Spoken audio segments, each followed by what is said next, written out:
नाउम्मीदी से लाख बेहतर है एक उम्मीद दागदार से ही। हम बोल रहे हैं तो हमें उम्मीद और रखते हैं कि ये भी वक्त बदलेगा और न्याय, समता, बंधुता का एक भारत, मोहब्बत और प्यार का भारत बनेगा।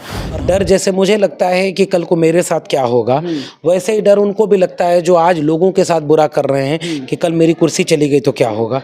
इसलिए वो अपनी कुर्सी बचाने के लिए दिन रात लोगों में डर फैला रहे हैं। अगर किसी भी अपराध में कोई मुसलमान शामिल है अपराधी की खेमे में, तो इस देश में खास किस्म के लोगों का व्यवहार बदल जाता है।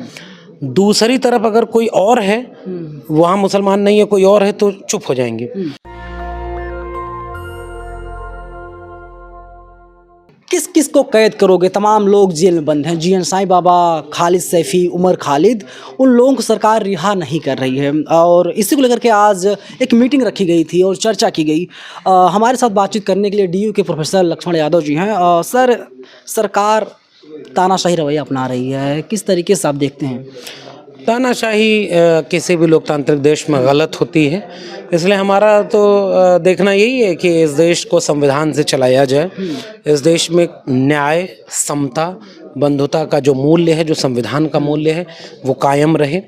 किसी भी सरकार को ये हक नहीं है कि वो किसी न्याय के लिए आवाज़ उठाने वाले, हक के लिए बोलने वाले लोगों को जेल में डाल दे और सालों तक उनकी कोई सुनवाई उस तरह से न हो। बहुत तरह की शिकायतें उनके परिवार वाले करें, उन्हें साबित न किया जाए कि वो गुनाह कौन सा है उनका। इसलिए मुझे चिंता होती है कि अगर हम वाकई लोकतंत्र की बात करते हैं, उनकी रक्षा की बात करते हैं, और यही लोकतंत्र, यही संविधान हमें यह हक भी देता है कि हम अपने सरकार से ये सवाल पूछें कि क्यों कैद कर रहे हैं आप इन लोगों को, क्यों नहीं सुनवाई हो रही है, क्यों नहीं न्याय हो रहा है। इसके लिए हम यहाँ इकट्ठा हुए थे। बाकी तानाशाही सरकारों या किसी भी सरकार का ये रवैया यही होता है कि वो अपने खिलाफ या अपने से पूछे गए सवालों से डरती है।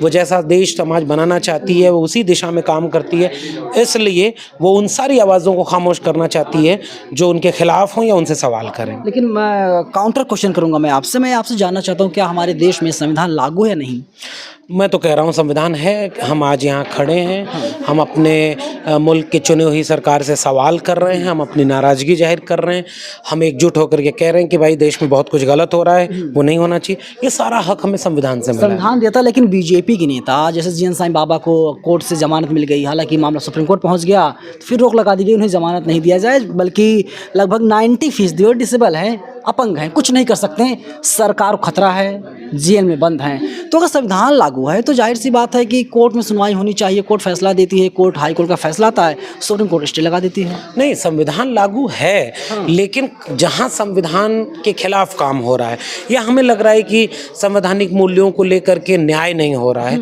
वहां हम आवाज़ उठाते हैं। यही तो संविधान की खूबसूरती है।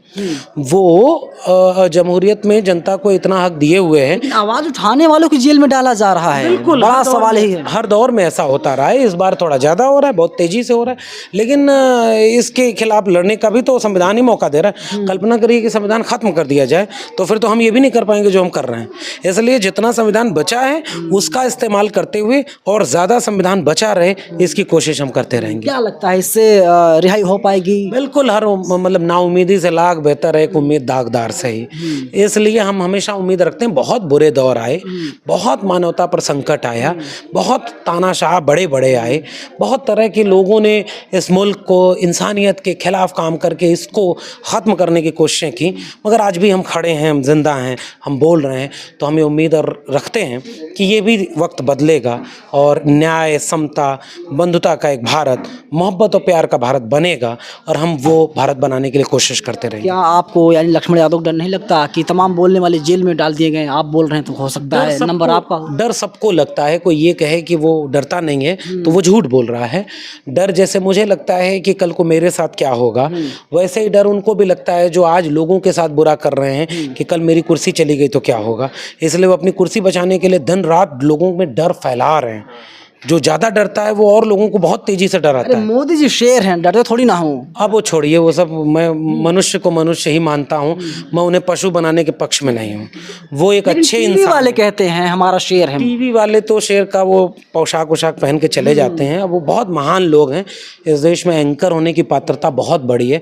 हम लोग तो एक सामान्य से विद्यार्थी और पढ़ने लिखने वाले लोग हैं, इसलिए ना वो भाषा हम बोल पाते हैं, ना हम उनको उस तरह से देख पाते हैं। हम चाहते हैं कि सबको सद्बुद्धि मिले, सब लोग इंसानियत के लिए काम करें और सबका भला हो। मेरा आखिरी सवाल यही है यादव जी कि देखा जा रहा है कि मुसलमानों को बदनाम किया जा रहा है। एक अनीश राज नाम के व्यक्ति हैं जिनको दिल्ली पुलिस गिरफ्तार कर ली है। एक पुलिस वाले को उन्होंने चाकू मार दिया था, हालांकि वे शहीद हो गए।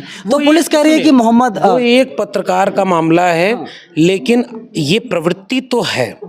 अगर किसी भी अपराध में कोई मुसलमान शामिल है अपराधी की खेमे में, तो इस देश में खास किस्म के लोगों का व्यवहार बदल जाता है। दूसरी तरफ अगर कोई और है, वहाँ मुसलमान नहीं है, कोई और है, तो चुप हो जाएंगे। मैं बतौर नागरिक मेरी राय ये है कि किसी भी अपराध, किसी भी गुनाह को गुनाह की तरह देखा जाए, किसी भी अपराधी को उसकी जाति, उसके धर्म से न पहचाना जाए, कानून अपना काम करे और ऐसे हर प्रवृत्ति को रोका जाए जो अपराधियों की भी जाति, धर्म और तमाम तरह की पहचान देख करके व्यवहार करते हैं। एनडीटीवी, आज तक, सुदर्शन न्यूज़, न्यूज़ ट्रैक, 4 लोग हैं जिन्होंने बता दिया कि ये मुसलमान है। मोहम्मद अनीश बता दिया, नाम था अनीश राज। हाँ, ठीक बात है। तो ये इस देश की आवाम को भी सोचना चाहिए और जो न्याय की आवाज़ें हैं उन्हें अब सच जनता तक ले जाना है। कोई बिक गया, कोई खामोश हो गया, तो इसका मतलब ये नहीं कि हम सब बिक जाएंगे, खामोश हो जाएंगे। वो झूठ दिखा रहे हैं, आप सच दिखाइए। आपकी आवाज़ थोड़ी देर में पहुंचेगी, लेकिन पहुंचेगी, क्योंकि हमें सच पर भरोसा है। शुक्रिया। देखिए, लक्ष्मण यादव जी थे, तो फिर बातचीत कैसी लगी, आपकी क्या प्रतिक्रिया है, कमेंट बॉक्स में हमें ज़रूर बताइएगा। सहयोगी शिखा के साथ मैं नवीन कुमार नंदन, नेशनल दस्तक, दिल्ली। नेशनल दस्तक की आपसे गुजारिश है कि अगर इसको बचाना चाहते हैं तो नेशनल दस्तक को सब्सक्राइब करने के लिए रेड कलर के सब्सक्राइब बटन को दबाएं, फिर बेल आइकन की घंटी दबाएं। नेशनल दस्तक को बचाने के लिए बहुत ज़रूरी है कि हर खबर को शेयर करें, लाइक करें, कमेंट जरूर करें।